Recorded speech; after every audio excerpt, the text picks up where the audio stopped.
Donc on va voir maintenant comment utiliser sinus, cosinus tangente pour calculer un angle dans un triangle rectangle avec l'exercice 3.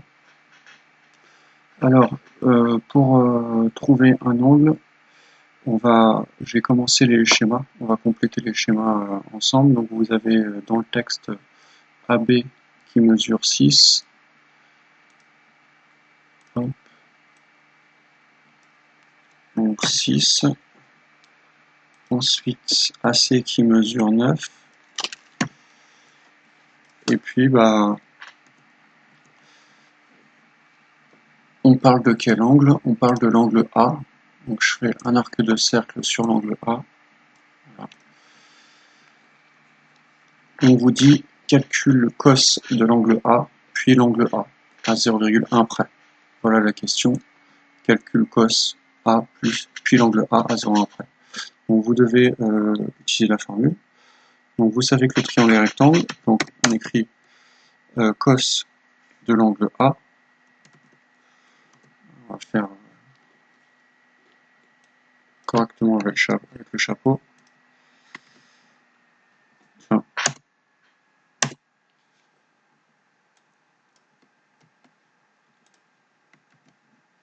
bon.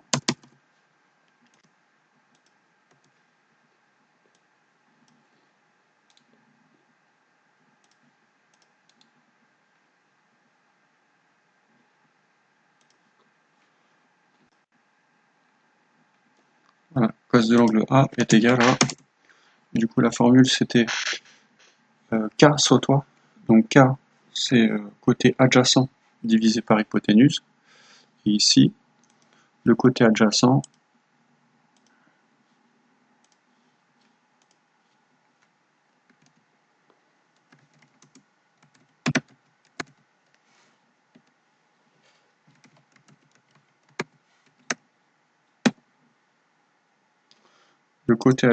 à l'angle A, c'est égal à l'angle au côté, pardon.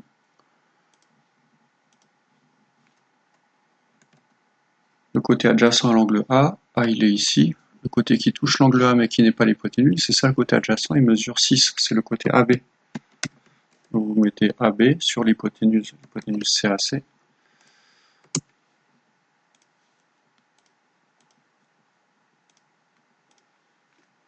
Et du coup, vous avez 6 sur 9.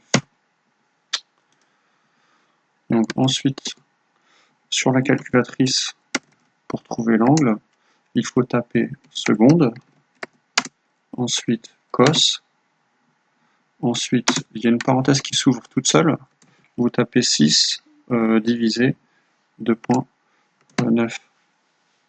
Fermez la parenthèse exé, ça marche même si vous ne fermez pas la parenthèse. Tapez ça et la calculatrice vous affiche la valeur de l'angle A. Donc seconde cos, 6 sur 9, exé, 48,2 degrés arrondi au dixième.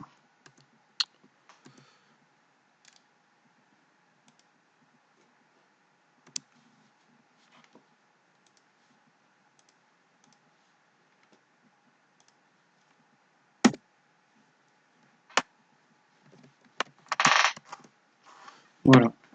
À partir d'une figure, ça y est, on commence à voir à quoi sert cosinus, sinus et tangente. Première application de cosinus et sinus et tangente, on va pouvoir trouver la mesure d'un angle dans un triangle rectangle, connaissant deux longueurs, n'importe lesquelles. Voilà. Et ben, il n'y a plus qu'à faire pareil pour le deuxième triangle, B. Je vais aller un peu plus vite. Alors, vous remarquez que ici, on ne dit pas si c'est cosinus, sinus ou tangente qu'il va falloir utiliser. Donc, ça va être à vous de savoir. On veut trouver l'angle A. Donc, première chose, vous devez faire un arc de cercle autour de l'angle que vous cherchez. Ça sera pareil dans les exercices, ça sera à vous de le faire. Vous faites un arc de cercle autour de l'angle A. Donc, il ne faut pas sauter d'étape. Donc, étape 1, arc de cercle.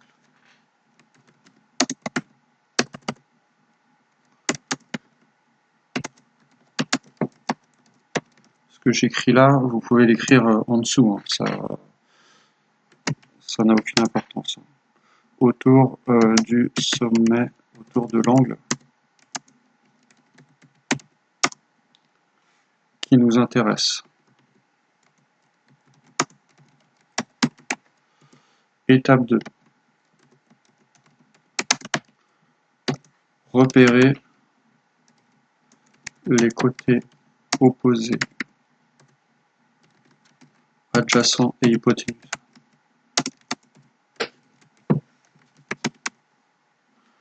Ici, le 5, c'est le côté hypoténuse par rapport à l'angle E. Donc j'ai mis H comme hypoténuse. Le côté GF, c'est le côté qui est en face de l'angle E, c'est le côté opposé. Donc c'est le côté O. Et le côté A, c'est le côté adjacent, il touche l'angle E, mais il n'est pas l'hypoténuse. Donc c'est le côté adjacent.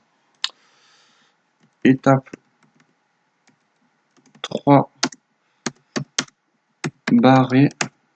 En fait, il va falloir barrer le côté inutile. Il y a toujours un côté inutile, puisque dans les formules, on utilise toujours 2 côtés, et jamais 3. Donc c'est-à-dire qu'il y en a toujours un qui sera inutile. Ici, le côté inutile, c'est A, donc on le barre. Ça veut dire que le fait d'avoir barré A, ça veut dire que on n'aura pas besoin de A dans la formule. Donc pour l'exercice 2, on barre A. Donc vous barrez dans la figure, mais aussi dans les formules.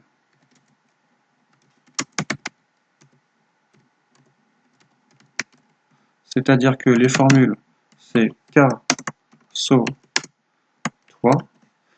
Ici, K SO toi, c'est 3 formules distinctes. Je les sépare. Et à chaque fois que vous voyez un A, vous barrez les A. Et en fait, on peut même barrer les formules.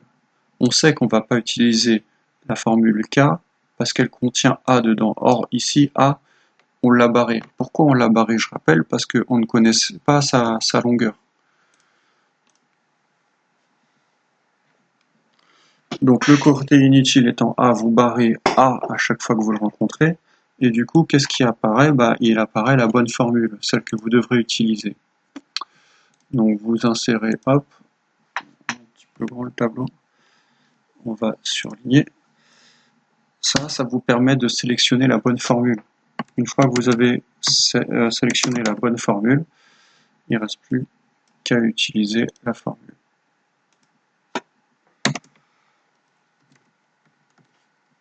J'écris. Donc maintenant que je sais que c'est sinus que j'utilise pour la deuxième figure, j'enlève tangente, j'enlève cosinus, je sais que j'utiliserai sinus.